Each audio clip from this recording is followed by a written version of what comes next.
Hi everybody, it's Honest John again. Now, I'm an atheist, but I grew up a Catholic. And I remember when, as a Catholic, when we went to church, the men had to take off their hats and the women had to put their hats on. Now, it never occurred to me to question that, but there was one thing. I went to Catholic school, and the Catholic school was right near the church. And sometimes, for one reason or another, the nuns would just march us all over to the church. And if the girls hadn't brought a hat with them, then they would get bobby pins and a Kleenex and put that on their head, which made them look a little silly.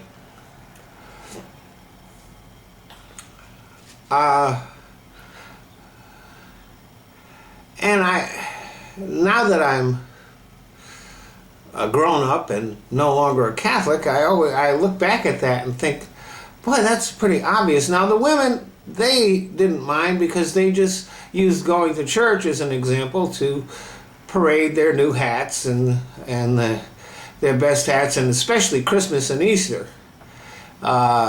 It was always basically a hat pageant at the church.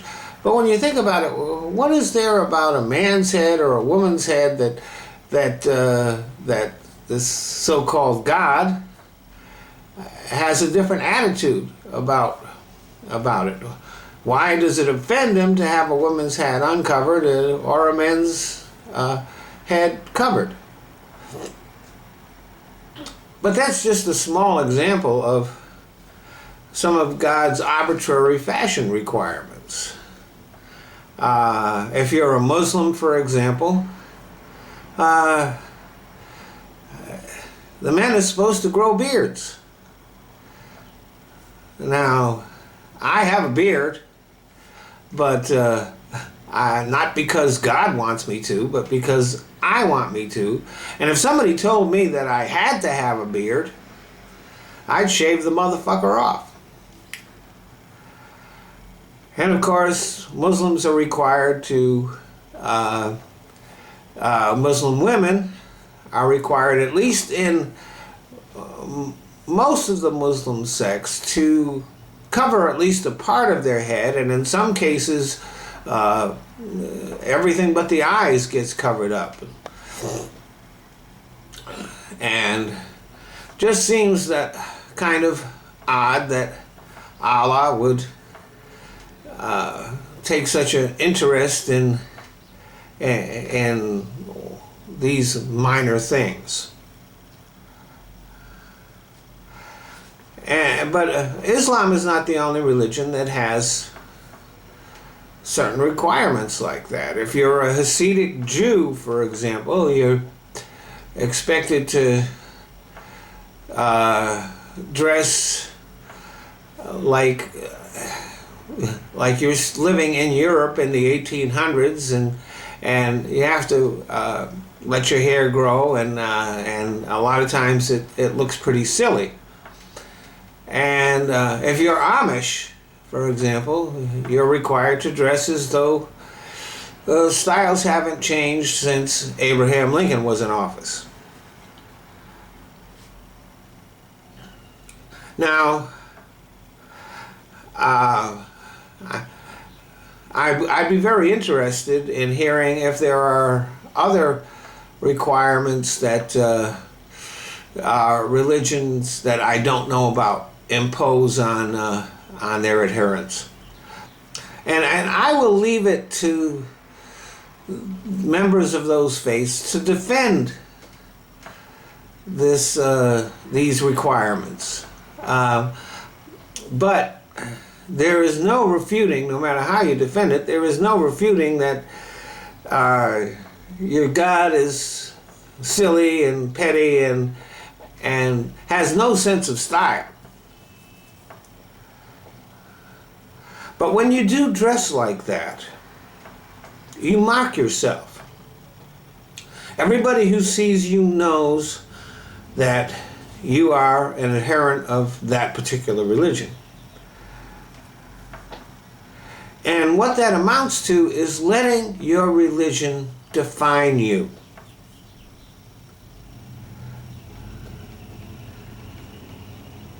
And when you let your religion define you, there is no way you can say no to it.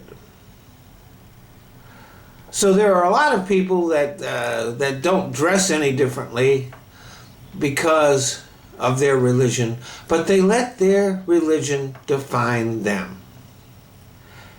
And when people do that, they can be very dangerous. Now, the Amish obviously don't pose any particular threat, at least as far as I know. However, when you look at, for example, Islamic terrorists, the reason why they can do some of the incredibly evil things that they do is because they have let their religion define them.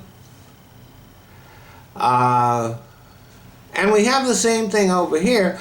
It occasionally takes the form of terrorism, probably a lot more often than people would like to think. For example, the people who are willing to kill abortion doctors and nurses, or and all that, or the Christian identity movement, which has engaged in various acts of terrorism here in the United States. But even if they're not violent, they still are a threat. They're a threat to our rights. This is why conservative Christians, even though conservatives love to talk about the Constitution, the whole goal of conservative Christianity is to impose their version of Christianity on everybody else, to absolutely shred the Constitution. So when I see politicians like Ted Cruz pandering to the Christian right, I'm like, well, this motherfucker can talk about the Constitution all he wants, but I know that what he really wants to do is get rid of it. And this is part of the reason why our government right now is so dysfunctional. Because we do have a lot of conservative Christians there, and their agenda just doesn't mesh with the goals of democracy. Now, it's going to be years before atheists are enough of a political force that we can actually start electing people and influencing Congress towards a more sane path. But I think it's important for everybody to start being more suspicious and to start disqualifying people who wear their religion on their sleeve. Thanks for listening.